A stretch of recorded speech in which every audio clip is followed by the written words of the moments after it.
They said moving out to the middle of nowhere would give me peace. No noisy neighbors. No city lights. Just acres of pine trees, mountain air, and quiet. After 10 years in the military, I craved that silence like water in a desert. So, I bought a cabin in northern Montana, cut off from just about everything except wildlife and an occasional helicopter overhead. It was a crisp night in October, and I was chopping firewood under the stars. A beer sweated on the porch railing. Everything was normal, until the sky tore open with a sound like God dragging his fingernails across the sky. A streak of blue fire ripped through the night. I ducked instinctively as a sonic boom flattened the treetops. Something large and metallic slammed into the clearing behind my barn, kicking up a fireball that lit the forest like noon for 3 whole seconds. I dropped the axe and sprinted. By the time I reached the crash site, the flames were sputtering out. A ship, definitely not one of ours, had gouged a 50-foot trench into the earth. The hull was blackened, shaped like a jagged spearhead. Smoke hissed from ruptured vents. I could see glowing symbols along the side. Alien ones. A panel hissed and fell away. Then she staggered out. She was tall, maybe 6.5 feet, and wore armor that clung to her like molten chrome. Long braids, midnight blue, spilled over her shoulder. Her eyes were feline, luminous green with vertical slits. Her skin shimmered like bronze in the firelight, but she stumbled forward, clutching her side. "Please," she rasped in accented English. "I require assistance." My military instincts kicked in. I caught her before she fell. Blood, silver, not red, stained her side. "You're hurt," I said, trying not to panic. She coughed, gripping my arm. "Do not call your government. They will not be kind. Lady, we're 15 miles from the nearest telephone pole." She blinked slowly, then collapsed. Middle. I carried her to the cabin, wrapped her in a blanket, and grabbed my first aid kit. Her armor retracted as if sensing my intent, revealing smooth, muscled flesh.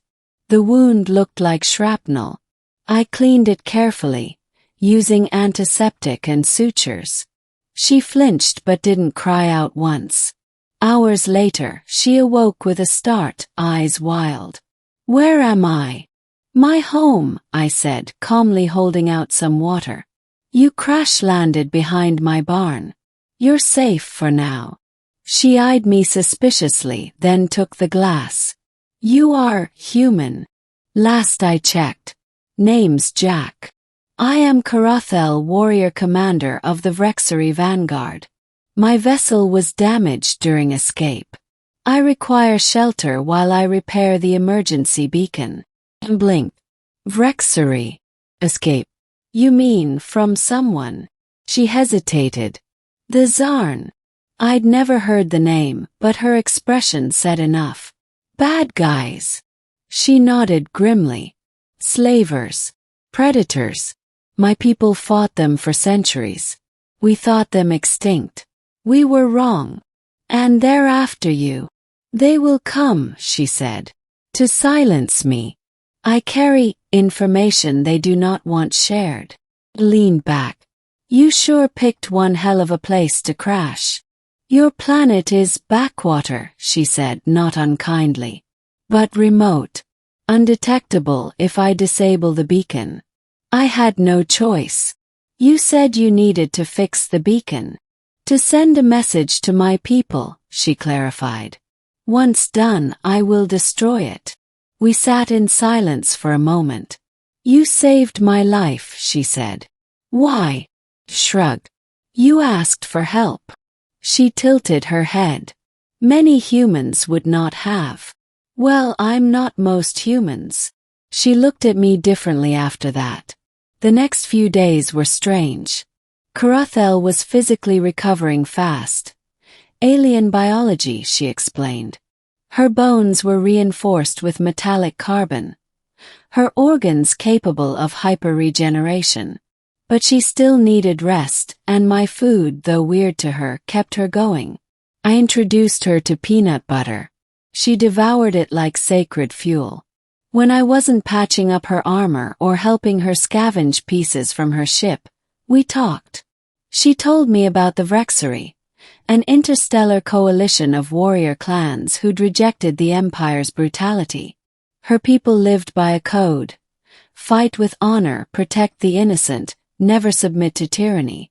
The Zarn, on the other hand, were parasitic conquerors who consumed planets from the inside, assimilating tech, harvesting life, leaving husks behind.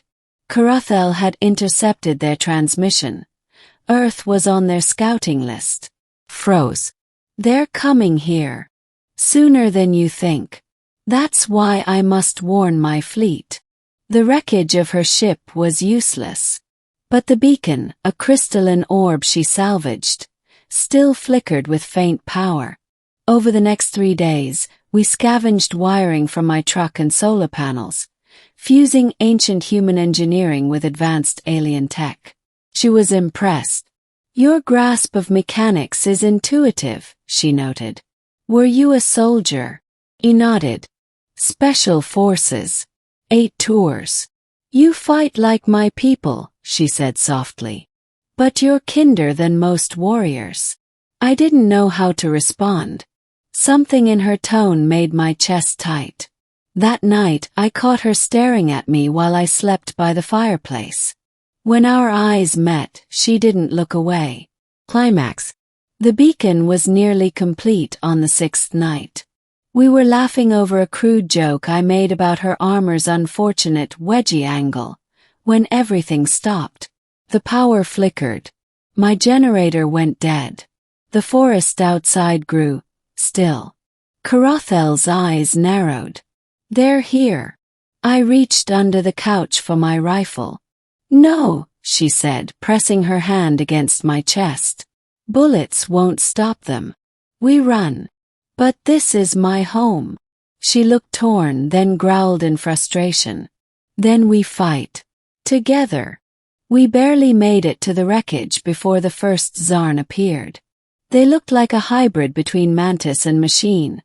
Sleek, blade-like limbs, segmented armor, and glowing red eyes. 3 of them moving fast. Karathel shouted, slamming her fist into the beacon core. It lit up, a piercing hum shaking the air as a pulse launched into the sky. They know, she shouted. Now they'll come for me or for your world. I fired at the first Zarn. The round ricocheted off its carapace. Keep them busy, she yelled, diving into the wreckage. Using salvaged Vrexery weaponry, a spear that crackled with energy, she emerged and sliced one Zarn in half. Another lunged for me. I ducked, barely avoiding the blade limb, and rolled aside as Karathel impaled it midair. The third one shrieked, then retreated into the woods. It's calling for more, she said breathlessly. How long until your people get here? Too long. I looked at her. Then we finish what we started. Ending. Over the next 12 hours, we set traps, powered up what remained of her alien defenses, and waited. The Zarn came at dawn, 7 of them. The battle was chaos. My land was torn apart, trees burning, the barn crushed. I used every explosive I had. Karathel fought like a goddess of war, her spear singing with energy. She took a wound to the shoulder, another to her leg, but didn't fall. I was down to my last bullet when the sky opened again. But this time it wasn't blue fire. It was silver. Massive ships, sleek, curved like blades of light, descended without sound. The Vrexery had arrived. In minutes, they annihilated the remaining Zarn, beaming up the corpses for study.